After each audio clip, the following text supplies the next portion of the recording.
Kamakailan lamang I did a survey sa aking Facebook page. Ano ba yung factors kung bakit umaalis ang mga empleyado sa isang kumpanya na maganda naman ang benefits, maganda naman ang mga privileges. And isa sa mga pinaka-common na sagot ay dahil toxic ang environment. Toxic.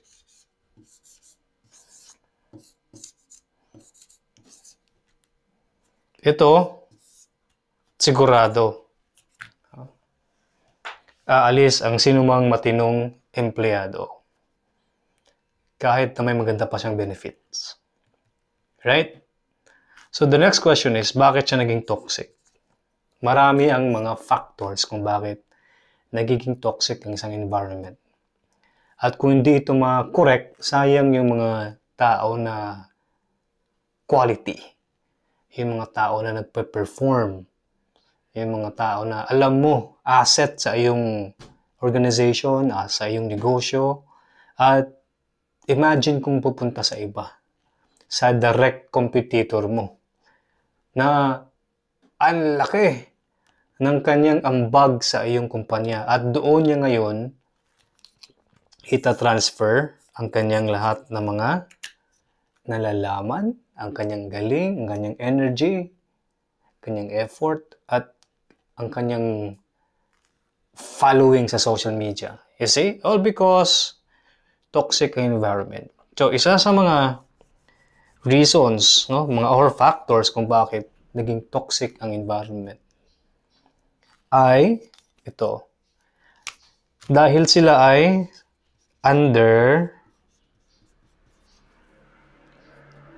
appreciated.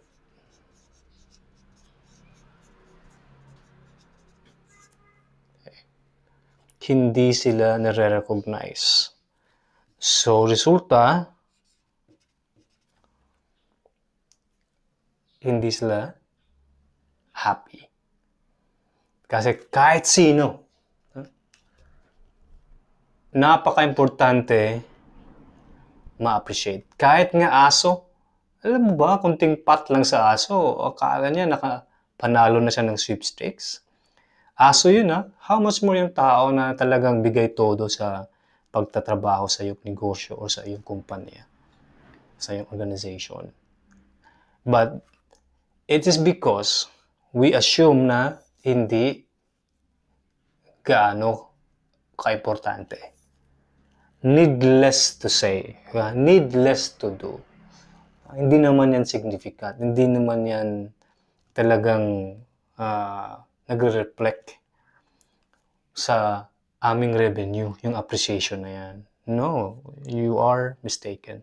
So in today's video, pag-uusapan natin kung paano tayo maging sensitive, maging consistent sa pagbibigay ng appreciation. Sabi nga, what you appreciate appreciates in value over time.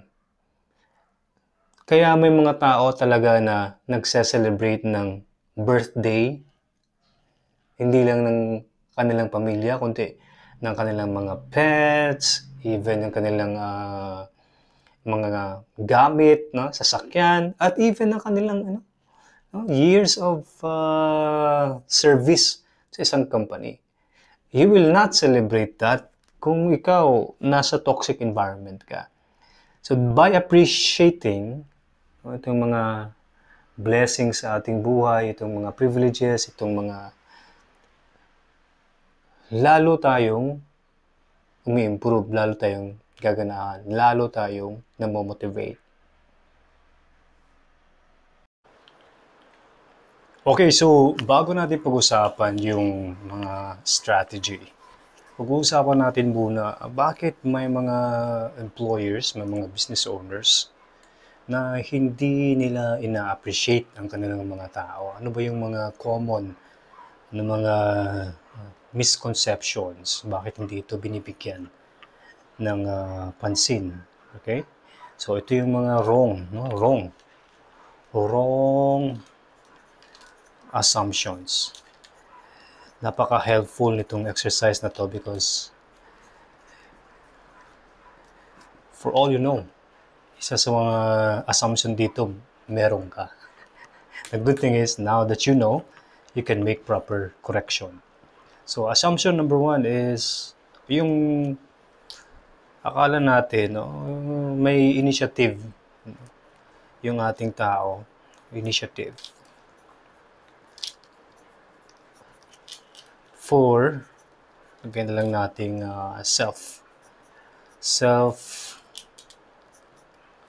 recognition. Yung tipong, anyway, hindi naman kailangan na i-appreciate yan, hindi naman kailangan recognize kasi alam niya mismo sa sarili niya. Okay? Alam niya yung value niya. Okay? However, may mga tao talaga, no? May mga employees talaga, may mga members tayo ng organization na they need validation. Okay? Because that will give them motivation and the momentum, the moral na kailangan nila. Another is, sometimes we're too focus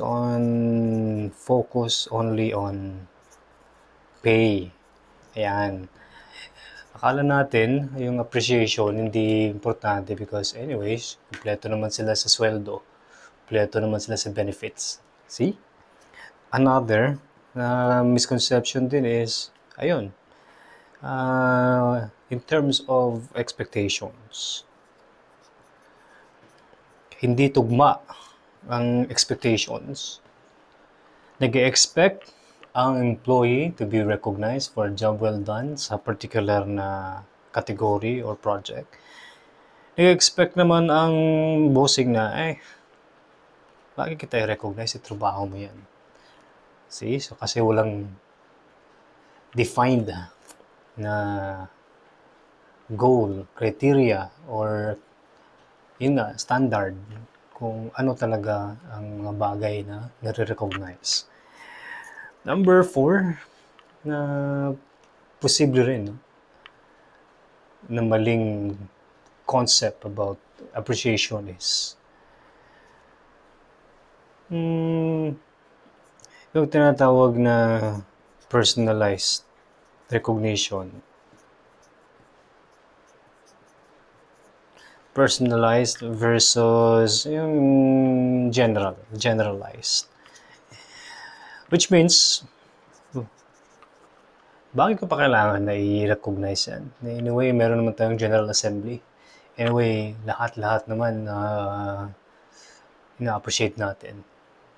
Pero meron talaga, no? Especially yung mga high-ranking na mga member ng organization mo, they would appreciate if it's personalized.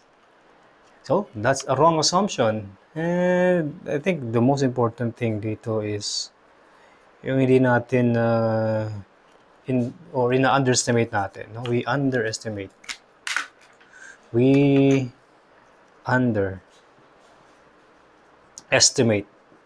Ayan. The importance of recognition. So, sa iyong palagay, no, dyan sa may comment dyan, section, saan dito na guilty ka? 1, 2, 3, 4, 5. Ilagay mo dyan. If you ask me, dito ako guilty talaga sa number 5. I never thought na ganyan yung impact. Ganyan yung value ng recognition sa isang tao. Parang ina-assume natin na since tayo, okay lang kung hindi ma-recognize kasi we will do the job regardless, ina-assume din natin na katulad natin yung iba. That's why we don't put much importance sa appreciation. Right? So from now on, at least you know this, vanish the idea that appreciation is not important in your organization or business.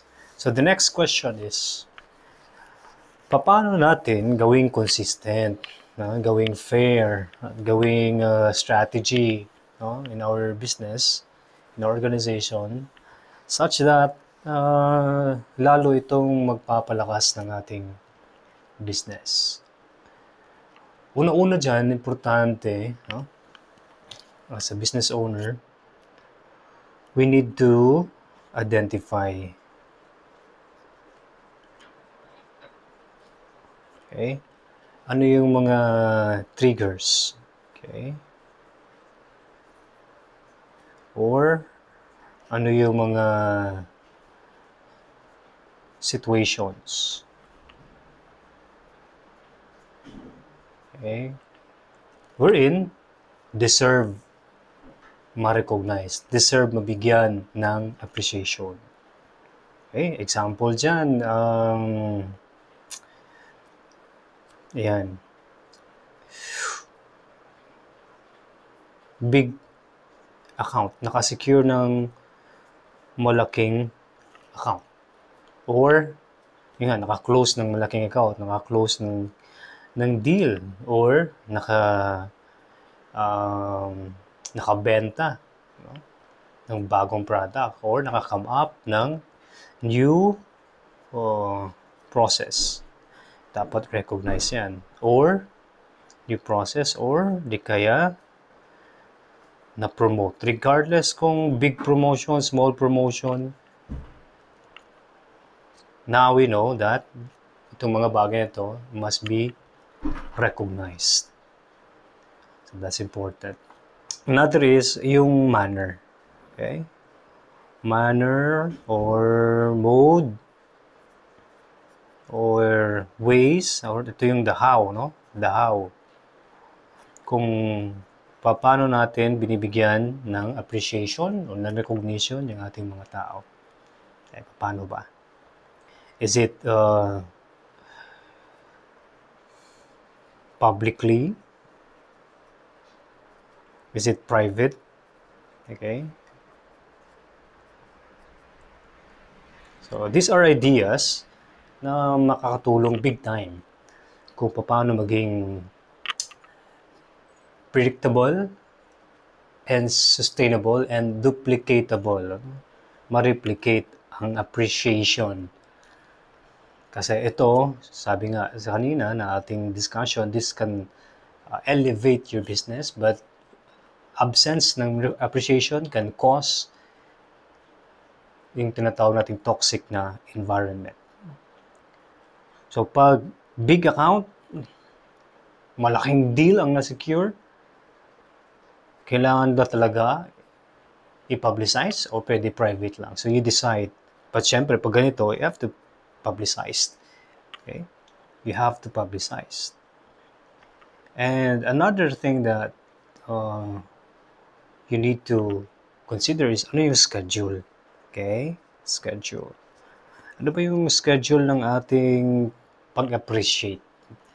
Weekly? Mayroon ba tayong quarterly event? Meron ba tayong monthly recognition? Alright. Monthly. Meron ba tayong yearly recognition? Yearly. Okay. Or simply by outright, immediate. Pag nakasecure ng big account, automatic. Recognize ka agad. Big announcement. Merong tarpaulin. Merong medal. Merong gift check or gift card. Ano pa? So you also have to consider in terms of giving appreciation or rewards, recognition sa iyong company. Sino yung mga, okay, number 4, the who. Ayan. Kasi ito lalong mag-motivate, mag-challenge, no? Ng iyong mga members, ng iyong mga employees. Like, depende sa inyo, no? You strategize in terms of sales. Okay? 3 level. Okay, top 3, halimbawa. Ito, let's say 1M, ang mag-recognize sa'yo is the SM, Senior Manager. Okay? 2M plus, ang mag-recognize sa'yo is yung Regional Manager. Okay, Manager. Kung 5 million and above, wow, yung mismong may-ari, the owner, ang mag-recognize o magpunta sa'yo personally o you expect a call, you expect a lunch date, ayan. So, these are creative ways so that you can use appreciation or recognition as a strategy in growing your business or strengthening your organization. Sa iyo, maybe hindi ganito ka-importante because you're always invited sa mga meeting, you're always invited sa mga soft launches, ang laki ng network mo, you have the Aguila, you have the Rotary Club, you're also a member ng Kiwanis, you're also a member of your Rotary Club, the Chamber of Commerce, member ka rin ng BNI, so I mean, all your life, hindi ka kulang sa appreciation, hindi ka kulang sa papuri. But these guys, they are hungry for recognition kasi hindi common sa kanila ang mabigyan ng parangal.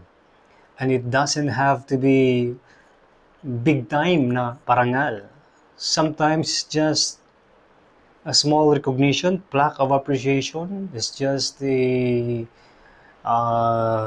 sa page ang pangalan, itag lahat-lahat ng mga members sa lahat-lahat ng mga branches that this is our top one, or maybe features inyong website or Facebook page, or ipakita na binigyan ng day off. So these are really important na mga initiatives to provide ito. The word dito is to provide a sense of value or worth sa iyong mga tao, sa iyong mga sakop. So, the key here is it must be consistent, it must be fair, and it must be from now until forever part of your culture para maiwasan ang favoritism, para maiwasan ang failure of expectations, para maiwasan ang tawag na office politics. So people, employees, workers will go the extra mile if they know na yung kanang bossing nila, yung may-ari talagang particular. They are sensitive. They are quick to recognize and appreciate anything na nakaka-contribute to the overall good of the company.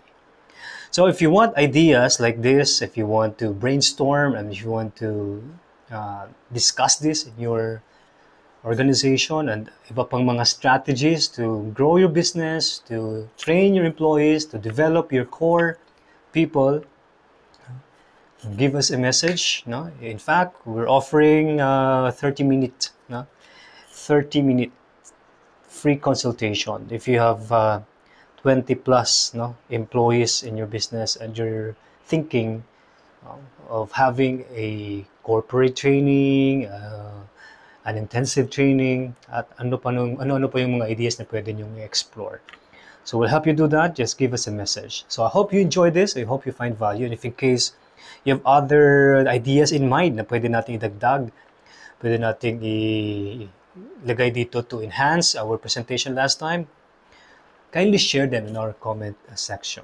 So as always, remember that our people, they are our assets.